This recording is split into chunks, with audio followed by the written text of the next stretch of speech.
탕후루 드셔보신 적 있으신가요? 자주 먹습니다. 네, 있어요. 아직 한 번도 안 먹어봤어요. 예, 먹어본 적 있습니다. 탕후루 먹어본 적 있으신가요? 탕후루는 열매나 작은 과일 등을 꼬치에 깨어 달콤한 설탕과 물엿을 입혀 만드는 중국 과자인데요. 최근 10대 사이에서 탕후루가 엄청난 인기를 누리며 거리에 탕후루 가게가 급격하게 증가하는 등 탕후루 관련 여론이 들끓고 있습니다. 그렇다면 오늘의 궁금증, 탕후루는 건강에 어떤 영향을 미칠까요? 탕후루 맛의 키워드는 바로 당입니다.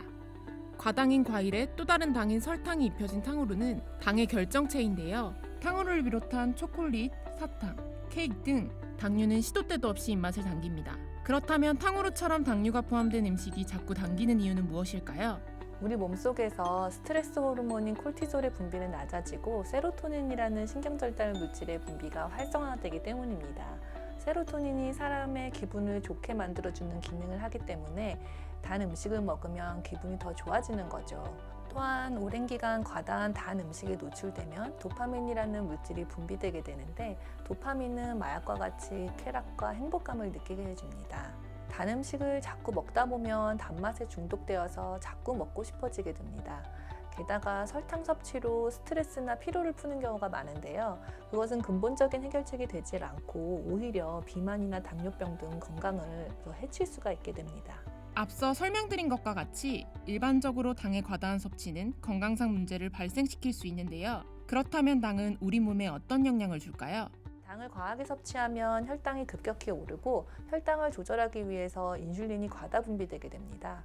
고혈당과 고인슐린 혈증은 체내의 지방을 축적시켜서 비만을 일으키는 주범이 될 수 있습니다. 일반적으로 하루 권장 당 섭취량은 50g이고 세계보건기구 WHO에서는 당을 하루 25g 미만으로 섭취할 것을 권고하고 있습니다. 실제 탕후루 한 개에는 설탕 10에서 25g 정도 들어간다고 하는데요. 그렇다면 탕후루를 한 개 먹으면 하루 권장 당 섭취량의 반을 섭취하는 셈이거나 WHO 권고에 의하면 이미 하루 섭취량을 넘어설 수도 있는 거죠. 물론 탕후루는 과일에 설탕이나 물엿을 입힌 것으로 과일 자체는 식이섬유나 비타민, 미네랄 등이 있어서 좋은 면도 있을 수 있지만 과일도 과당으로 되어 있어서 혈당을 올리게 됩니다. 게다가 단당류인 과일에 입힌 설탕 코팅으로 인해서 혈당이 더욱 급격하게 올라가게 됩니다. 결국 당은 우리 몸의 혈당을 증가시키는데요. 혈당의 증가는 우리 몸에 어떤 영향을 미치게 되나요? 정상인은 혈당이 증가할 때는 췌장에서 인슐린이 분비되어서 정상적으로 혈당이 떨어지게 됩니다. 하지만 공복 혈당이 높은 사람 등 당뇨병 전 단계인 경우나 당뇨병 환자인 경우 탕후루 같은 단 음식을 먹게 되면 혈당이 급격하게 올라서 혈당 조절에 악영향을 미칠 수가 있습니다.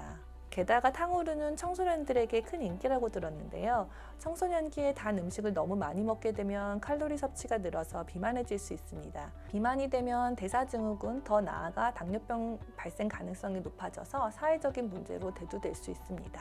비만과 동반된 인슐린 저항성은 인슐린이 만들어지긴 하지만 작용을 잘 못하는 상태를 말합니다. 특히 복부 비만 시 인슐린 저항성이 증가되어 인슐린이 분비는 되지만 작용이 저하되어 혈당이 상승하여 당뇨병이 잘 생길 수가 있습니다. 더불어 비만은 인슐린 저항성과 상관관계가 있고 동양인은 서양인에 비해 마른 사람이 생기는 당뇨병에 더 잘 걸리는데 이는 인슐린 분비가 잘 안 되는 것이 원인입니다.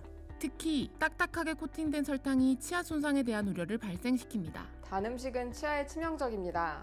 입속의 세균은 단 음식을 좋아하거든요. 탕후루처럼 당이 포함된 음식을 먹으면 구강 내 세균이 당을 분해해 치아가 부식되기 쉬운 산을 만들어 치아를 손상시킵니다. 그래서 단 음식을 섭취한 후 빠르게 양치하는 것이 중요하죠. 단 것을 많이 먹는 것보다 당이 오래 입속에 방치되는 것이 실질적으로 충치를 만드는 원인이라고 볼 수 있습니다.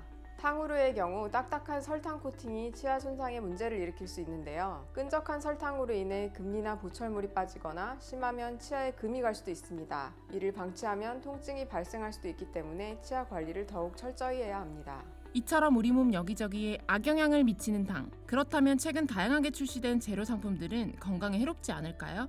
혈당을 관리해야 하는 분들의 입장에서는 무설탕, 제로칼로리 제품을 섭취하는 것이 단기적으로는 체중, 혈당 조절에 도움이 되어 더 나은 선택이라고 볼 수는 있습니다. 하지만 장기적으로는 그렇지 않다는 연구 결과들도 많이 있습니다. 반면 인공감미료를 먹으면 살이 더 찐다는 연구 결과도 있습니다.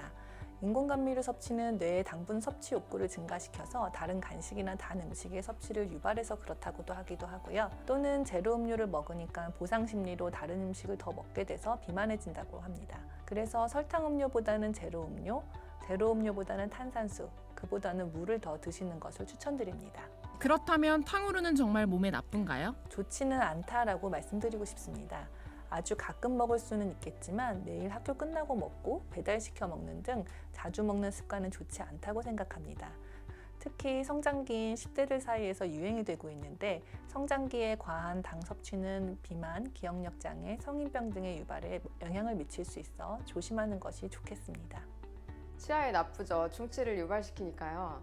탕후루를 자주 드실 거라면 치과에 자주 오셔서 검진을 받으시는 편이 좋을 것 같습니다. 당은 우리 몸의 중요한 에너지원이기도 한데요. 쉽게 놓을 수 없는 달콤한 탕후루의 유혹. 적절한 섭취를 통해 건강한 일상을 지키세요.